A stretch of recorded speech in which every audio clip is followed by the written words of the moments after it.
So guys, this is Business Plus. What I want to show you is now is another strategy at which you can trade profitably on boom and crash.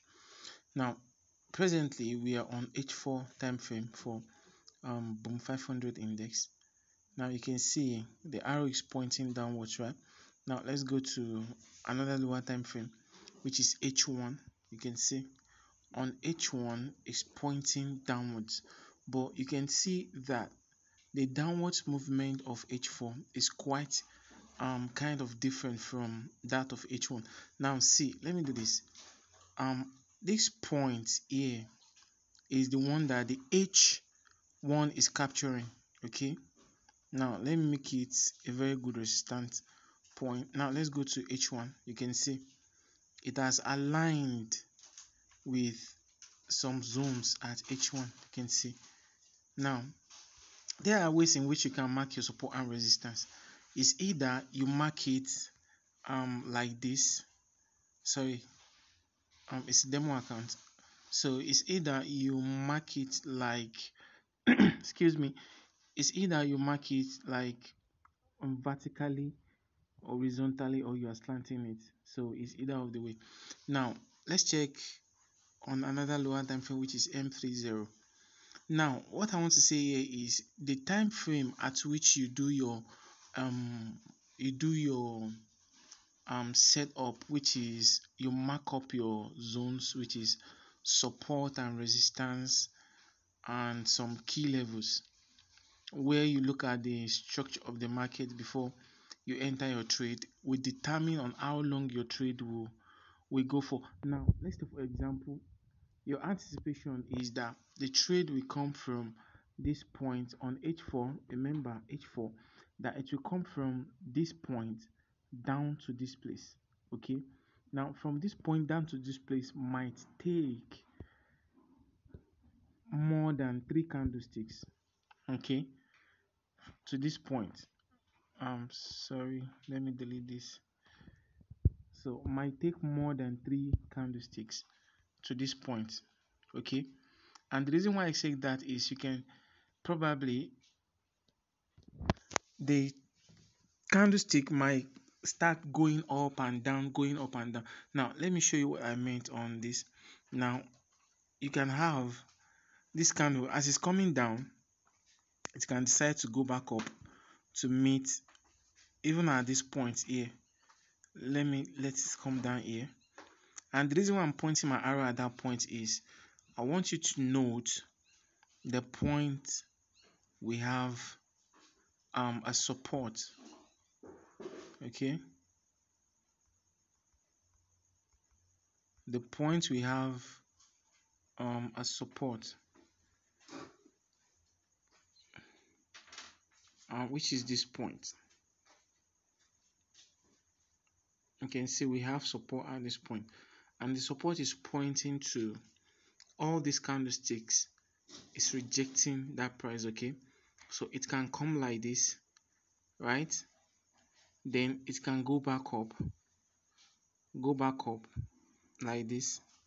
Then another one, it can come back down to break this point or to reach this level, which is the support. Okay, it's very possible to make that kind of movement, very possible. So now let me show you another thing. Now at the point at which it came down to this point and it went back up, some people will be confused. It's because they don't have the full knowledge of how the candlestick work technically. So they might decide to close at this point, and probably even if you want to set your your SL, your SL should be a bit above the key level.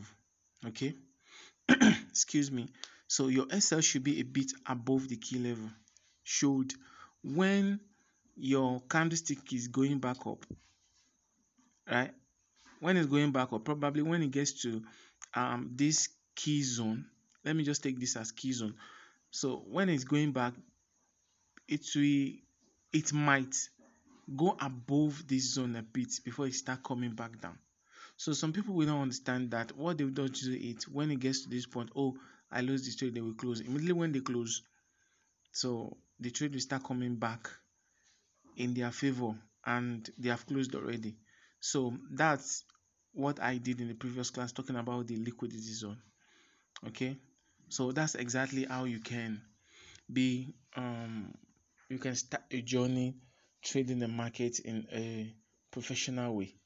So you should not be scared, and probably I will send a signal on this for boom 500 index, and I'm looking at M15 presently. Now let's go to M15, and before I go to M15, after when you've done your analysis on higher time frame, now you now go back to lower time frame, and especially let's say you've done your analysis on H4, now you now go to H1 for your entry, and probably you go to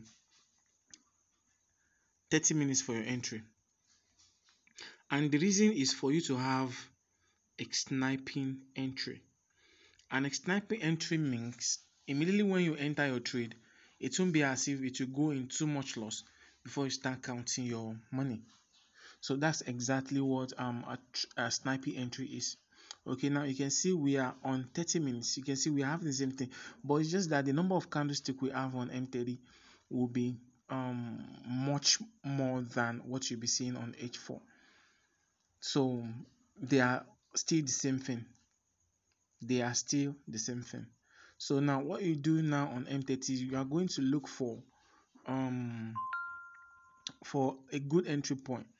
Okay, you can see we have a spike now. You are going to look for a very good entry point, and a very good entry point should be as now. Let's say for example you've taken your analysis on M30, then you can go to 15 minutes time frame. Now see what's happening on 15 minutes time frame.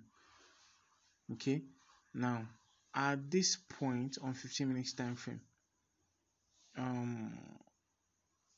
just look at this point. Probably the market has responded to what is at that point. You understand me? The market has responded to what is at that point, and when you see the point at which that spike happened, you can see is a support level for the current price. Okay, now let me show you what I mean. What I'm saying is this: you can see we have a spike at this point. Why do we have a spike at this point? Now let me show you. The reason why we have a spike at that point is, you can see here we have point at which the price didn't break up, it started coming down. Okay, now this is one and this is another. Okay, so the chart understand that, oh, something has happened here and here, then the chart goes back up at this point. So you can see we have it here also.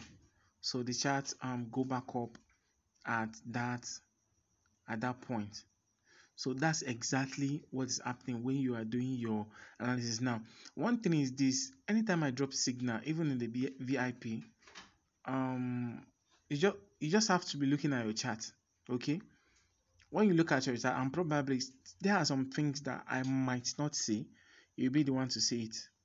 Okay, 100% nobody's perfect, but at least so far so good. I've been having over 80% of winning in my VIP. Yeah, 80. So guys, so that's why you see this spike, and after this spike it will come down and break through this and this. Okay, when it breaks through this, then it will come down to this point. Okay, and probably there will be another little spike to make it a resistance at this point. Then it can now start coming down till it gets to this small zone. Okay, something might also happen at that point, or if it doesn't happen at this point, okay, it will break it down to this point here. Okay, it will break it down to this point. So guys, that's just it for this video. This is Business Plus. If you have any question, you can just drop your question in the comment section. And before I go, once again, when you do your analysis on higher time frame, okay, make sure you enter your trade, you open your position, you execute your trade on smaller time frame for you to have a very good sniping entry. And make sure that the higher time frame, the lower time frame should go in 4 places of the higher time frame. Now what I'm saying is, like 1 minute to M5, that's 5 times, right? Like M5 to M15, that's 3 times, okay? And M15 to M30, that's 4 times. That's a very good example. That's 4 times. And M30 to H4, that's 1 2 3 4 4 times. Yeah, that's 4 times. That's oh sorry, that's not 4 times. That's 1 hour, 2 hours, 3 hours, 4 hours. That's 8 times. So it's 1 hour, that's 4 times. Sorry about that. So when you do your analysis on H1, make your entry on M15 or on M30. When you do analysis of H4, make sure you do execution on M30 or H1 for you to have a sniping entry. So that's just it for this video, guys. Stay blessed and stay cool.